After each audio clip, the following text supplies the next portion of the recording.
Nagaan nagaarra caaluu nagaan Waaqayyoo hunduma keessaniif haa baay'atu siniin jetti Qeddoo yuutuubiinii.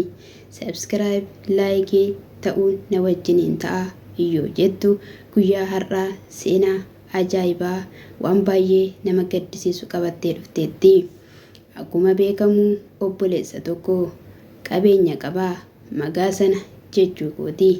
Ani bara koo keessatti mana nama gaa'ilaaf ariifatu miti. Haa ta'uyyuu malee qabeenya horachuuf ol bahee gadi bu'aan ture. Waaqayyos abbaa qabeenyaa na godhee sanaa booddee garuu dubartii gaa'ilaaf taatu osoo hin taane dubartii qarshii barbaaddu qofatu gara koo dhufaa yoo jedhu ni dubbata. Yeroo tokko waan mudate osoon kanaan jiru nama magaa sana koo keessa hojjetu tokko obboleettii qabaa. Akkasuma obboleettiin isaas hiriyaa qabdi. Yeroo kanatti guyyaa tokko si affeerraa nan jedhanii na fuudhanii hoteela addaa tokko na geessan jedha. Yeroo kanatti ani hoteelicha dhaqee isaan qoricha itti naqanii waan hin dhugus waan hin nyaadhus naaf kennaniiru. Sanaan dura garuu difdifanaa qopheessantu jira ture. Obboleettiin isa na bira hojjetu akkasuma hiriyaashii fiddee hoteela sana dhuftee sadan isaaniiyyuu walii galaniiru. Akkan hiriyaashii faana ciisu gooteetti. Haa ta'uyyuu malee kana gidduutti qundumii jedhan sanaa itti akka fayyadamtu yeroo inni of wallaalee wanta akkasii kana raawwate dhangala'aa isaa fuutee gara ishee isa bira hojjetu sanaa akka geessitu taasifame. Yeroo kanatti maaliidhaaf kun hundumtuu raawwatame yoo jettan immoo birrii 500 naaf kenni konkolaataan itti dabaladhee bitadhaa naaf liqeessii waggaa baay'ee si bira hojjedheera jedhee obboleessi intalaa yemmuu gaafatu lakkii ani kana hunda sittin kennu jechuudhaan isaan immoo haaloo ba'uudhaan irratti kana taasisanii gara obboleettii namicha isa magaa sana namicha bira hojjetutti geessanii karaa dooftoraatiin akka qaamashee itti gadi namu yemmuu taasisanitti dubartittiin sun ni ulfoofte.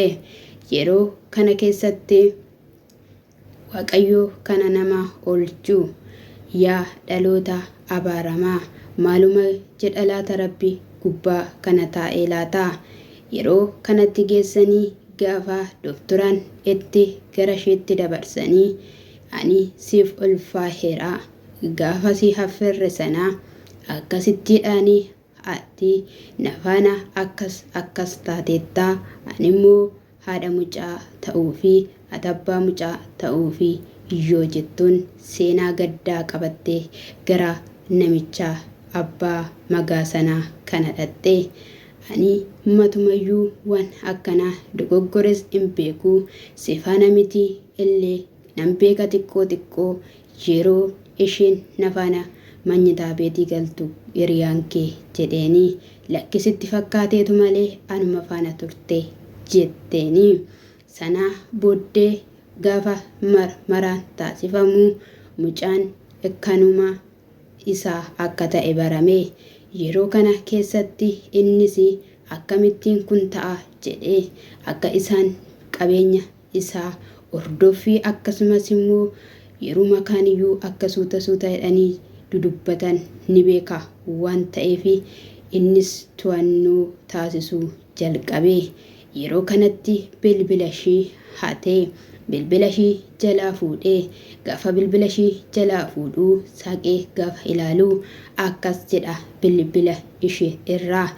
Egaa har'adhaa yeroo kana baay'ee affeerree laannee fi obaasnee fi erga jennee booddee waan akkasii taasifnaa anis abbaa qabeenyaa atis haadha qabeenyaa taataa egaa inafiinii eeshii saruu eeshii buchuu yoo jedhuunii maqaa masoo garaagaraatiin obboleettii isaa waamee riikardii karaa teelegiraamii akka godheef ni argame.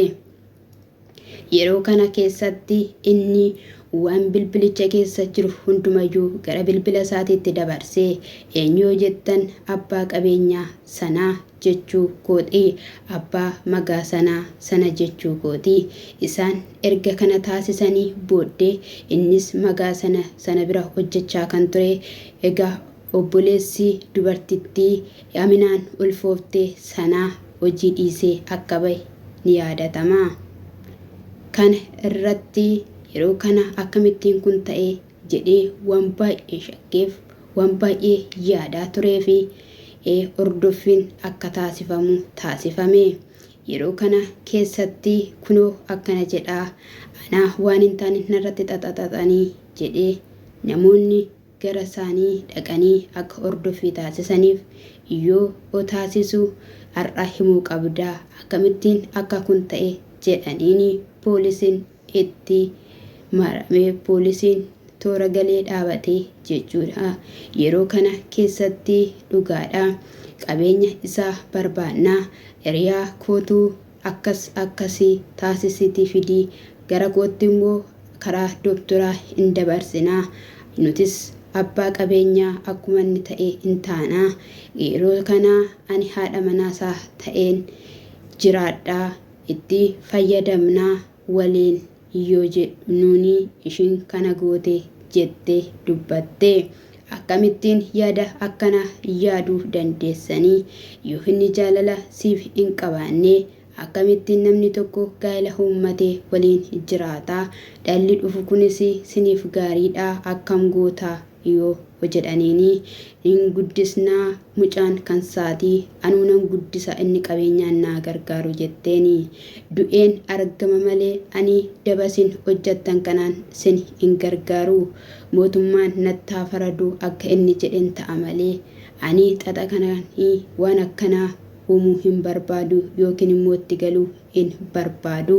Waaqayyos na gaafata kuni wanta dhagahamee hojjetamee hin beennedha wanta sanyii namaa zarii namaa keessatti hin jaalatamnedha boollanaaf qottanii na hawwaaltaniittu sinii ani kan akkattidhaan dubartirraa fagaachaa turee fi gaa'ela dhugaadhaan kan natti sittu osoo hin taane qabeenya koo barbaaddee kan natti sittudha. Kanaa mannaa gaa'elli yoo hafe jedheenanii ani kan yaadaa ture yoo jedhu ni dubbate. Yeroo kanatti ishiin qabatamtee gara poolis xaabiyaa deemtee poolis xaabiyaatti gaafa dhiyaattu dhala kana maal goota gaafa jedhanii gaafatanii nan guddisaa yoo jettu akkasumatti garaadhumatti baattee mana hidhaatti geeffamtee obboleessi ishii immoo gara biraa yoo jiraateyyuu darba biraa immoo maal yoo ta'eyyuu dhaqanii qabanii fidanii maaliif akkas goote jennaaniin birrii gaafannaan birrii naaf kennuu didee karaa koo immoo maamila baay'ee argatee iwwallaalee ulataa jedheenii ulataa kanaan deebi'aa karaa amminaayii maaliif xuraahummaa waan rabbiin jaalanne waan uumaan hin jaalanne hojjettu jennaan deebii dhabee afaan isaa walitti qabatee aminaan adeemuun karaa xuraahummaa jallinni yoomiyyuu nama milkeessu karaatti nama bisaa bara ofii gaabbaa afuu isaan kinoo waan milkaan tokkollee hin qabanii obbolaan kun lamaan waliin milkaa'uudhaaf turanii isaan bichaa osoo hin taane obboleettiin isaanii yookiin immoo hiriyaan isaaniillee qabamtee sadasaaniyyuu gara mana hidhaatti dhiyaataniiru.